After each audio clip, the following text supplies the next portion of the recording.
ตั้งแต่เสาร์นี่พวกจะเอาค่อยนะเฮ็ดถึงขายก็เนาะลงไปขายมื้ออื่นนี่ล่ะอุดหนุนซอยเด้อพี่น้องเด้ออย่าลืมอย่าพลาดได้ซอยค่อยได้ที่ตนผู้ทุกผู้ยะแน่อย่าลืมกดติดตามเด้อ2ค่อยนะวิธีการบ่ฮู้ปลาอ้อนบ่ฮู้ปลาลิให้เนื้อแข็งต้องใส่เกลือใส่น้ำเข้า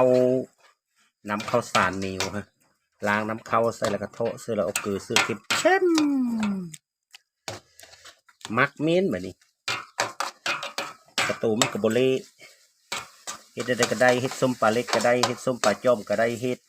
มกปิ้งขนาบก็ได้ออกมาแล้วก็ล้างแบบนี้ล้างน้ำขี้นี่มันออกในนั้นอันนี้อาจจะไม่ได้เห็ดส้มปลา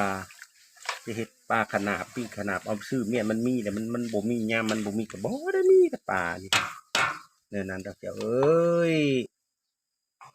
เห็ดเซน้ำเกลือเว้นนี่ตอนค่ำๆจังล้างออกแล้วก็ใส่ถุงยางยัดโตตู้เย็นไว้ในนั้นดอกน้ำเข้าทำไมได้นี่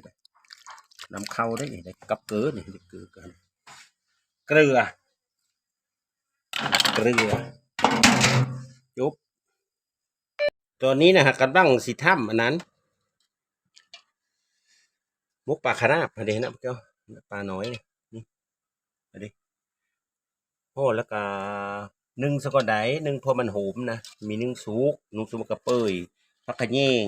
หูซิเคอร์หูตะไคร้นั่นนี่กำลังเฮ็ดอยู่เลยเป็นนั้นเดาโหสมกระเหลวละสองแนวนี้ราขายมาอื่นเนี่ยเจ้าเอ้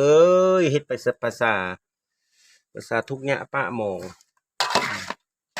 นี่หอมเด้พิเศษก็เป็นหอมผักกระเยงเลยฮะนะผักกระเยงห้องดูสวยนะเด้อสู้นี่ส้มแล้วเรียบร้อยนี่ปิ้งนึ่งซะก่อนนึ่งให้มันหอมๆหน่อยนึ่งเอามาปิ้งแบบนี้นะเนื้อนั้นแล้วสิจะเอาไว้ค่อยเฮ็ดไปในตามภาษาทุกอย่างเห็นในคลิปอย่าลืมกดไลค์กดติดตามให้เด้อพี่น้องเอ้ยแนวนั้นละสู้